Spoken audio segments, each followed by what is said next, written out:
The morning sun filtered through the maple trees in my backyard, casting golden streaks across the surface of my koi pond. I stood on my deck, coffee mug in hand, watching the fish glide through the water flashes of orange, white, and black against the shimmering blue. It was my sanctuary, a slice of peace I'd carved out after the chaos of my divorce 2 years ago. The pond wasn't just a hobby. It was my lifeline, a quiet rebellion against a world that had tried to break me. I'd spent thousands of dollars on those fish Japanese koi, some rare breeds I'd imported myself, and countless hours tending to the water lilies and rocks that framed their home. It was perfect, until it wasn't. The first sign of trouble came with a phone call at 2:47 p.m. I was still at the office, elbow deep in spreadsheets, when my neighbor Liam's name flashed across my screen. Liam wasn't the type to call unless something was wrong, preferred texting memes about cats, or complaining about the weather. I answered, expecting a rant about the latest storm forecast. "Ethan, you need to get home. Now." His voice trembled, a sharp edge cutting through the usual laid-back drawl. "There's something messed up happening in your backyard." "What are you talking about?" I asked, already grabbing my keys. "Just hurry. It's bad." He hung up before I could press him further. The drive home was a blur 15 minutes of white-knuckled gripping of the steering wheel, my mind racing through possibilities. A burst pipe? A fallen tree? Nothing prepared me for what I found when I screeched into my driveway at Willow Creek Estates. A concrete mixer truck, its yellow paint chipped and faded, was rumbling away from my house. The words "Bright Horizon Construction" were stenciled on its side in bold red letters. The driver, a wiry guy in a stained hoodie, kept his head down, avoiding my gaze as he gunned the engine and peeled out onto the quiet street. I barely had time to shout after him before I bolted through my side gate, heart pounding. The sight stopped me cold. Where my koi pond had sparkled just hours ago, a VY Brant ecosystem of life and color now lay a slab of wet, gray concrete. It was still glistening around the edges, the surface pocked with air bubbles. Sticking out like grim relics were the iridescent scales of my fish, cemented in place forever. My knees buckled, and I dropped to the grass, staring at the devastation. 3 years of work, thousands of dollars, and the only thing that kept me sane gone in an afternoon. "They said it was an HOA order," Liam said, appearing beside me. His dark hair was damp with sweat, his hands shoved deep into his pockets. "I tried to stop them, Ethan. They had papers, official-looking stuff with signatures. I didn't know what to do. I couldn't speak." My throat tightened as I reached out, brushing my fingers against the edge of the slab. A single water lily leaf, crushed and lifeless, peeked out from the concrete's grip. My prized koi henna, the black and orange beauty I'd named after my grandmother. Kaido, the silvery ghost koi worth $600 entombed beneath this cold, unyielding mass. I wanted to scream, to rip the slab apart with my bare hands, but all I could manage was a hoarse whisper. "Who did this?" Liam's jaw tightened. "Vanessa Pierce." The name hit me like a punch. Vanessa Pierce, president of the Willow Creek Homeowners Association. The woman who patrolled our neighborhood like a dictator, armed with a clipboard and a rulebook thicker than a phone directory. She'd once fined me $50 because my mailbox was half an inch too tall. Another time, she'd sent a violation notice because my recycling bin sat curbside for an extra hour after pickup. I'd always thought she was a petty tyrant, annoying but harmless. Now, staring at the concrete grave of my pond, I realized I'd underestimated her. I pulled out my phone and dialed her number, hands shaking. She picked up on the first ring, her voice crisp and clipped, as if she'd been waiting for me. "Mr. Carter, I assume this is about your backyard," she said before I could get a word out. "You filled my pond with concrete." I shouted, my voice cracking. "You killed my fish, thousands of dollars worth of them. What the hell gives you the right?" "Your unapproved water feature VY OLAT Covenant 14C, she replied, her tone infuriatingly calm. The board voted unanimously to address the issue. Notice was sent via certified mail 3 weeks ago. Your failure to respond was taken as consent." "I never got any notice." I snapped. I would have fought this. You can't just destroy my property. Read your HOA agreement, paragraph 9, she said coolly. The board has authority to remedy violations at the homeowner's expense. You'll receive an invoice for the work shortly.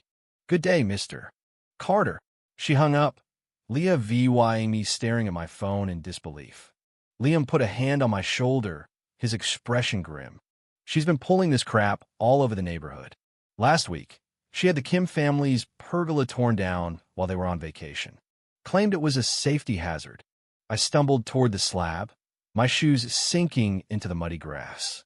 Something caught my eye, a business card half buried in the wet concrete. I pried it loose, wiping off the gray sludge.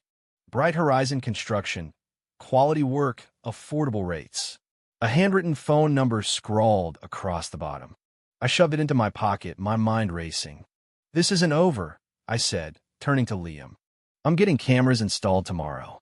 She's not stepping foot on my property again without Evy Denke. As night fell, I sat on my deck, the concrete slab glowing under the moonlight like a scar on the earth. My phone buzzed with a text from an unknown number. Check your mailbox. Frowning, I grabbed a flashlight and trudged to the curb. Inside the mailbox was a manila envelope, no return address. I tore it open, spilling a stack of papers onto my kitchen table. Property surveys for every house in Willow Creek, including mine. A sticky note clung to the top. Not all surveys match county records. A friend. I spread the documents out, pulling up the county website on my laptop. My hand shook as I compared the HOA survey of my lot to the official one. According to their version, my backyard ended 6 feet shorter than the county's records, meaning half my pond had supposedly been on HOA common property. The lines had been faked. I checked the other surveys. 5 more properties showed similar discrepancies, all owned by people who'd clashed with Vanessa at past meetings. Across the street, headlights swept through my window. I peered out, watching a black pickup truck with the Bright Horizon logo pull into Vanessa's driveway. A man stepped out, tall, broad-shouldered, with a familiar swagger. Vanessa greeted him with a quick embrace before they disappeared inside.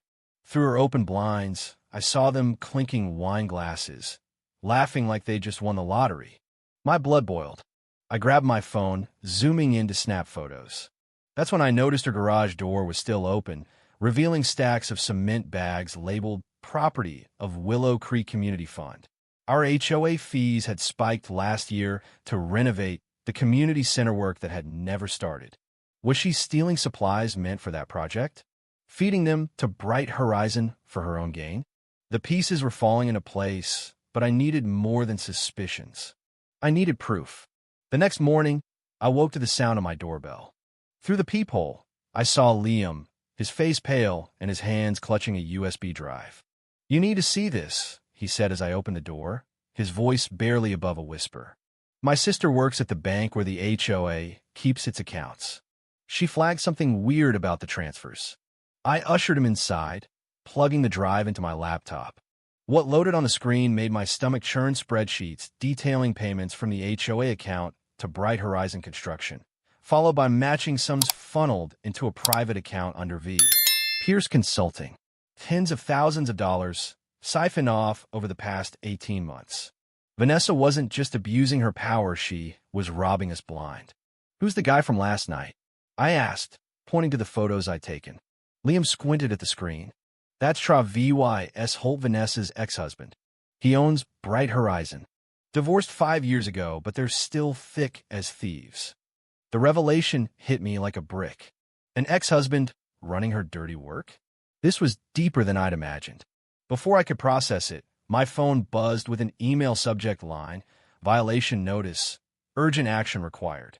Attached was a photo of my front yard, a red circle around a patch of dead grass near my mailbox. Lawn maintenance violation. Due law $150 daily fine until resolved. The grass in the photo was brown and brittle, but my lawn was lush and green. I ran outside, flipping on the porch light. Sure enough, a fresh patch of dead grass marred the spot someone had poisoned it overnight. She's escalating, Liam said, joining me. This is retaliation. I clenched my fists, fury bubbling up.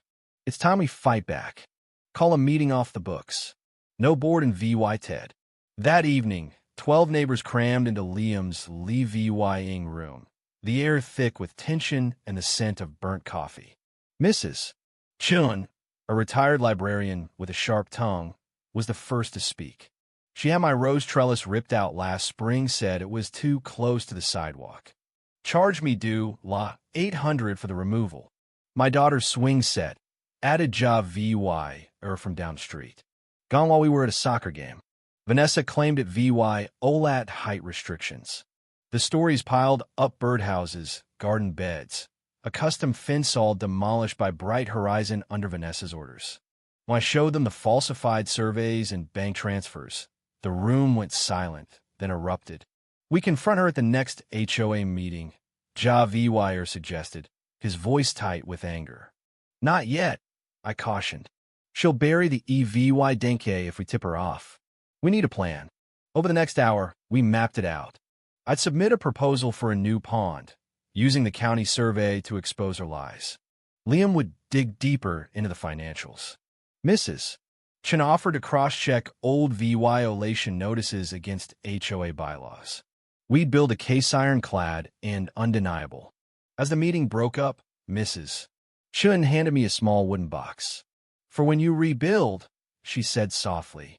Inside were hand-painted koi figurines, their colors VY, VYD, and lifelike.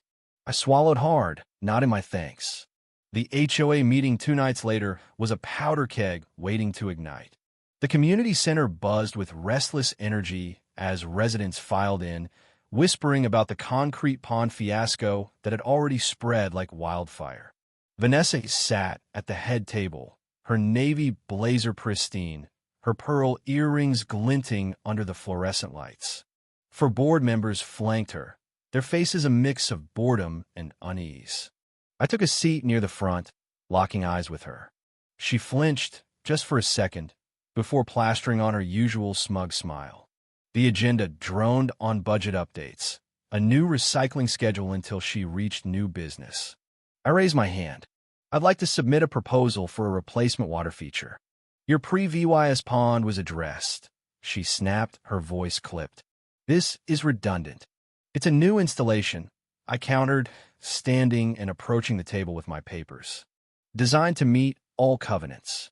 I've included the official county survey, since there seems to be confusion about my property lines. Her face paled as she scanned the document. The county survey showed my lot extending 6 feet beyond her falsified version proof. Her HOA land claim was a sham. The other board members leaned in, brows furrowing. This needs re-VYEW, she stammered, clutching her gavel. Of course, I said, sliding copies to each board member. You'll notice discrepancies between this and the survey used to justify destroying my pond. Interesting, right? The room buzzed with murmurs. Liam stood from the back. Point of Order Bylaw 7.2 says new business must be addressed if time permits. We've got plenty of time. Vanessa's knuckles whitened around her gavel. Fine, your proposals denied aesthetic grounds. Which grounds? Mrs. Chun piped up, holding a copy of the bylaws. Section 10.1 requires specific covenant citations for aesthetic denials. My nephew's a paralegal confirmed it. The crowd shifted, whispers growing louder. Vanessa's authority was cracking, and she knew it. We'll take it under ad VY Sayment, a board member muttered, earning a glare from her. As the meeting adjourned, I lingered by the exit, watching Vanessa huddle with Trav VYS, who'd slipped in late. Their whispers were sharp, urgent until they noticed me. Trav VYS stormed off, and Vanessa shot me a look that could have melted steel. Outside, a man in a tailored suit approached me. Ethan Carter? Greg Mason, Willow Creek Developers. Those surveys you mentioned, I'd like to see them. If lines were misrepresented when we sold these lots, that's a legal nightmare. I nodded, stunned. I'll send them over. Vanessa works for me at Mason Realty, he added, his tone icy. This could get messy. Vanessa retaliates by forging a notice of lien against Ethan's home, claiming due loss $60,000 in unpaid fines. Ethan discovers she's tampered with HOA records to invent violations dating back years. He teams up with Greg Mason, who reveals Vanessa's history of shady deals at Mason Realty, hinting at a broader conspiracy tied to land development scams. Ethan uncovers an anonymous whistleblower, a friend, who's a former HOA treasurer Vanessa forced out.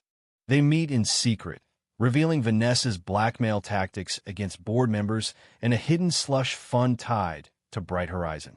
A tense car chase ensues when Travis spots them, raising the stakes. A literal flood caused by a storm damages Vanessa's garage, exposing stolen community supplies and financial ledgers. Ethan and the neighbors rally to document it, facing off against Vanessa's hired muscle.